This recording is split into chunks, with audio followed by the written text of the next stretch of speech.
ជំរាបសួរនិយាយពីថាខំក្រោកពីព្រលឹមដើម្បីកុំឲ្យវាស្ទះផ្លូវថ្ងៃនេះឡើងផ្លូវលបឿនលឿនទៅរកវីតាមីន C ហើយចំពោះការជិះនៅផ្លូវលបឿនលឿនអ្នកជិះលឿនរៀង2ម៉ោងកន្លះអីតែខ្ញុំ2ម៉ោងកន្លះមិនដល់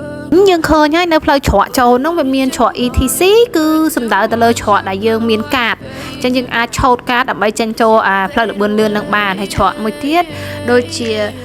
ANPR ច្រកហ្នឹងគឺសំដៅទៅលើច្រកដែលយើងចង់បង់លុយតាមទីកងធនាគារយើងមានសាច់ប្រាក់ឯងហើយយើងចង់បង់តាមធនាគារយើងអាចចូលក្នុងច្រកហ្នឹងបានគេគ្រាន់តែយើងចូលទៅដល់វាមានកាមេរ៉ាថតសាកលេខឡានយើងអាចជិះបន្តទៅបានដល់ពេលដល់ចុងច្រកគឺវាឲ្យយើងបង់លុយឯង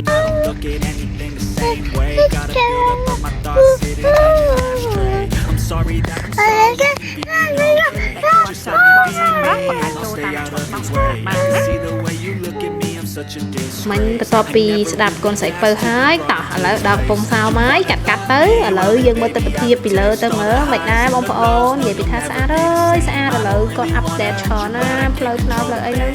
មើលទៅតាក់ទាញអារម្មណ៍និយាយទៅកំពង់សោមទៅមិនក៏អត់ចិនណាទេចង់ទៅហើយចង់ទៅទៀត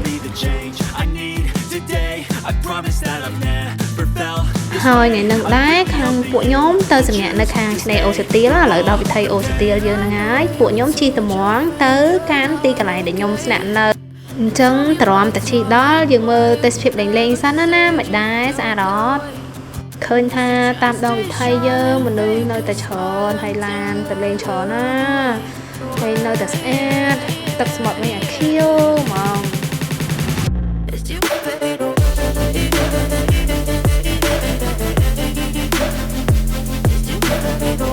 នោះឃើញបំប៉ាម៉ៃនោះនៅមាត់ឆ្នេរយើងហ្មងហ្នឹងចង់ជំរាបថាគ្រាន់តែចូលទៅដល់ភ្លាមគឺមានអារម្មណ៍ថាស្រស់ស្រាយឡើងទៅរកបន្ទប់មុនគេនេះបន្ទប់ដែលខ្ញុំគេងបន្ទប់ដែលខ្ញុំគេងហ្នឹងគឺតម្លៃដោយសារតែខ្ញុំទិញនៅក្នុងតម្លៃ discount 30%ចឹងសល់តែ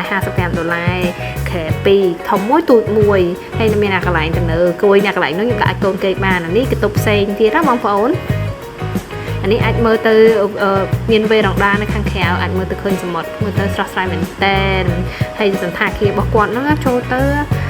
គ្រាន់តែបើកទ្វារចូលទៅព្រាមគឺថាឡើងក៏អបឡើងសតុនអ្នកខ្លះគេថាសន្តាគាររបស់ចិនអត់ចូលចិត្តទេហើយនោះធំបរិយធំអីតែសន្តាគារនេះអត់ទេខ្ញុំគិតថាស្អាតហើយល្អអត់មានធំខ្លាំងទាំងអស់ហើយនិយាយពីថាការរៀបចំវិញចំពោះខ្ញុំគឺខ្ញុំឲ្យមេដៃតែម្ដងនេះកន្លែងហាត់ទឹករបស់គាត់កូនខ្ញុំបន្ទាប់ពីមើលកតុបមើលអីរួចមិនតាន់ទេរត់មកមើលកន្លែងហាត់ទឹកមុនគេឃើញអត់កន្លែងហាត់ទឹករបស់គាត់គឺស្អាតមែនតែនហើយចង់ជំរាបថាកន្លែងគាត់ក្រៅពីកន្លែងហាត់ទឹកនៅមានកន្លែងជីមទៀតកន្លែងហាត់ប្រាណណាអញ្ចឹងបងប្អូនក៏អាចមកហាត់ប្រាណធាក់កង់ធាក់អីនៅខាងនេះដល់ហើយនោះខ្ញុំថតបានបន្តិចទេពួកអីកូនវាស្លន់ស្លោទៅរកកន្លែងទឹកពេក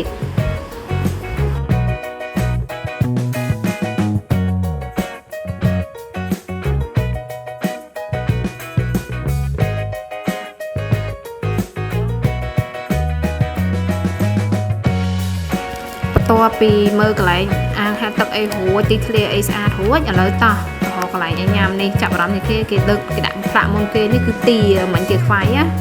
តែកូនខ្ញុំអត់ចាប់អារម្មណ៍ទេទាខ្វាយវាចាប់អារម្មណ៍រឿងនេះ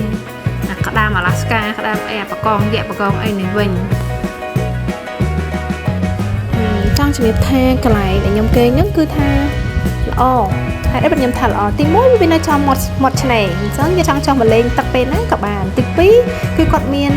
អាហារដ្ឋានគាត់នៅហ្នឹងគាត់មានហាងនៅហ្នឹងហើយតម្លៃវិញក៏មិនថ្លៃអីដែរសមរម្យទូទៅតាមហាងនៅហ្នឹងគឺខ្ញុំគិតថាតម្លៃប៉ុណ្ណឹងគឺអូខេហើយក្នុង10រៀលឡើងលើហើយយើងអាចចុះលេងទឹកសមុទ្រពេលណាក៏បានចង់ញ៉ាំពេលណាក៏បានហើយយើងឡើងគេងតែម្ដងហើយនេះឈ្មោះសន្តាគារបងប្អូនឃើញអត់តុងហ៊ូ Resort Hotel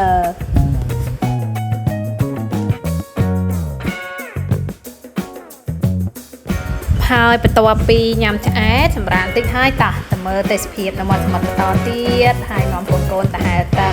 នេះខ្ញុំសម្រាប់នៅពេលថ្ងៃត្រង់នឹងមកឆ្អែតគឺពួកអីខ្លាច់កូនវាហត់ធ្វើតាណាឆ្ងាយខុសពីយប់ហើយបន្ទាប់មកតល្ងាចហើយខ្ទប់មក3មក4ណាថ្ងៃអត់ទាន់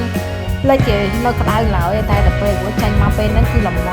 កូនលេងសប្បាយហើយឃើញគេមកហាត់ប្រាណអីច្រើនណាទៅស្អាតមែនតើទេសភាពពេលថ្ងៃលេងនេះស្អាតទេបងប្អូននេះពីគ្រឿងនេះលេងទឹកលេងដីខ្សាច់អូ គាត់សប្បាយដល់ហើយប៉ុន្តែក៏មើលវិញមកខ្លាំងខ្មៅវ៉ែ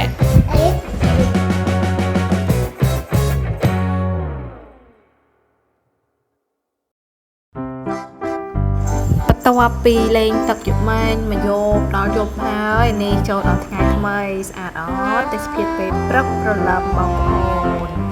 អញ្ចឹងមិនមកអស់យូរទេមើលពីលើទៅខ្វាកបដាហើយតិចទៀតគឺនាំកូនចុះទៅក្រោមហើយតែនិយាយថាពួកខ្ញុំទិញឲ្យកន្លែងគេងណាដោយសារតែចុះតម្លៃអត់បានយកអាហារពេលព្រឹកទេអញ្ចឹងមានតែចែកទៅទិញអាហារពេលព្រឹកខ្លួនឯង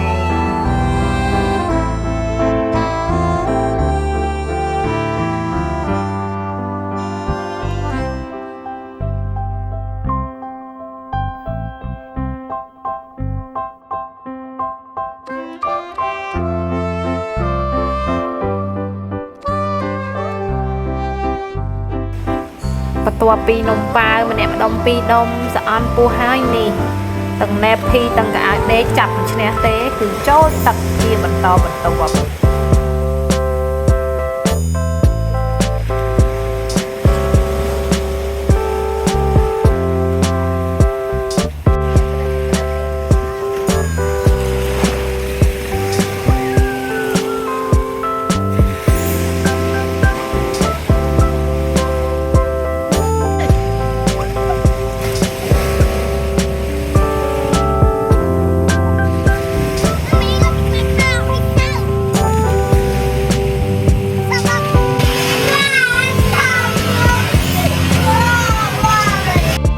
ចង់ជំរាបថាខែដែលខ្ញុំទៅហ្នឹងវាចំរដូវប្រាំងហ៎អញ្ចឹងវាក្តៅខែ3អញ្ចឹងក្តៅអញ្ចឹងខ្ញុំមិនឲ្យកូនគាត់លេងទឹកពេលព្រឹកឬក៏ពេលថ្ងៃទេឲ្យលេងយប់មិញហើយអញ្ចឹងបន្ទាប់ពីបានដើរលេងនៅឆ្នេរបានតិចនេះឲ្យគាត់មុជទឹកលាងខ្លួនលាងអីស្អាតដូរកៅអៅមកមុជទឹកនៅអាហារទឹកនៅសណ្ឋាគារវិញអីមិនក្តៅមកមុជនៅអាសណ្ឋាគារទៅវាត្រជាក់ជាងអញ្ចឹងណាចង់ជំរាបថាមិនមែនថាអត់មានកៅអៅហែលទឹកឲ្យគាត់ទេយប់មិញហ្នឹងបន្ទាប់ពីហែលទឹកសមុទ្រអីគាត់រួចទៅហើយទៅមិនដូរកៅអៅគាត់ស្រាតកៅអៅហែលទឹកហ្នឹងចាញ់ទៅហើយបាត់អាកៅអៅហែលទឹកហ្នឹងអញ្ចឹងព្រលឹមឡើងហែលអាងមានតែស្រាត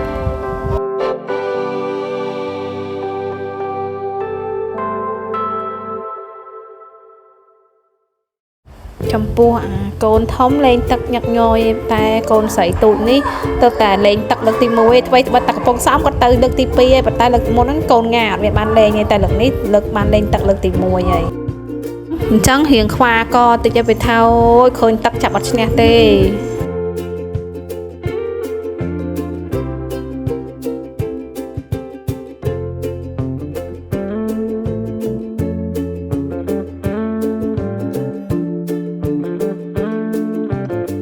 ចង់ឲ្យល្ងាញ័រមាត់តប៉ាត់មិនក៏អត់ព្រមឡើងដែរដាក់ឡើងចាប់ចុះវិញដាក់ឡើងចាប់ចុះវិញ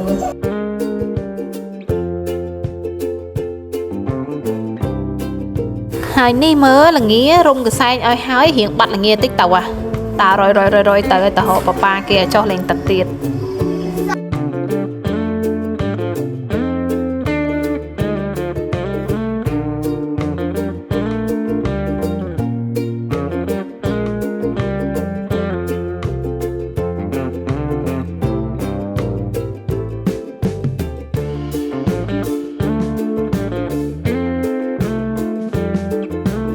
ទៅហែលល្មមមកមេឃបើកថ្ងៃដែរដល់ពេលឥឡូវមេឃបើកថ្ងៃក៏ឈប់ហើយអញ្ចឹងមិនបង្អង់យូរទេគឺនាំគាត់ទៅមើលស្វាហើយនឹងអីគេប្រប៉ែអាផ្លូវយើងទៅណានេះដល់ទៅពេលចាញ់បន្ទាប់ពីនេះហ្នឹងគឺខ្ញុំឆែកអោតហើយនាំគ្នានាំកូនទៅញ៉ាំអីពេលថ្ងៃត្រង់ណា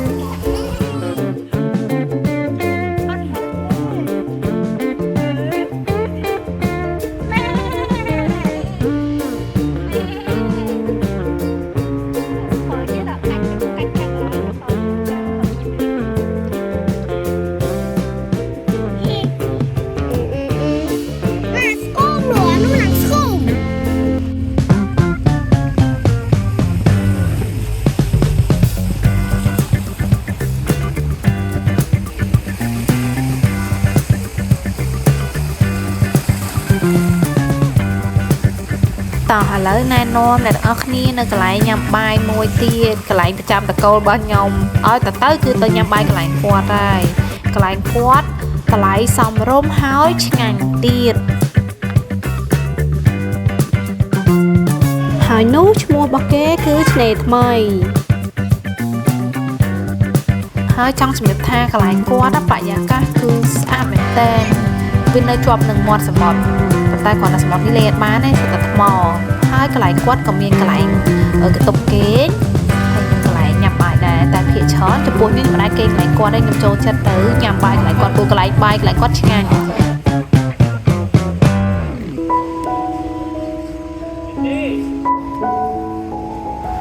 ចង់ប្រាប់ថាកន្លែងគាត់ណាទេសភាពក៏ស្អាតហើយញ៉ាំបាយក៏ឆ្ងាញ់ទៀតនិយាយទៅតិចស្រួលខ្លួនហ្មងពេលទៅដល់ហ្នឹងអាចអង្គុយលេងនៅនឹងហើយស្រូបយកខ្យល់អាកាសស្រូបយកវីតាមីន C អីតិចតួចអញ្ចឹងណាហើយញ៉ាំបាយញ៉ាំអីរួចចាំយើងត្រឡប់ទៅវិញអញ្ចឹងណាពេលថ្ងៃធំពេលច្រើនតែទៅធ្វើអញ្ចឹងហើយម្ហូបរបស់គាត់ម្ហូបប្រចាំតកូដែលខ្ញុំទៅហ្នឹងគឺក្តាមឆាម្រេចអីគេអាបកាវាបកាបោកខ្ទឹមសអាលីហូលីអីហ្នឹងគឺថាឆ្ងាញ់មែនតើហើយអ្វីដែលពួកខ្ញុំភ្លេចអត់បានទៅរាល់ពេលត្រូវទៅហៅរាល់ពេលនោះគឺមកឆាម្រេចនេះឆ្ងាញ់ណាស់បងប្អូនខ្ញុំសឹកចេះឲ្យអញ្ចឹងពេលទៅដល់អាចចូលទៅហាងរបស់គាត់បានគាត់មានលក់ផឹកថ្ងៃល្ងាចមានទាំងអស់ណាតម្លៃវិញគឺសមរម្យហើយបាយបងប្អូន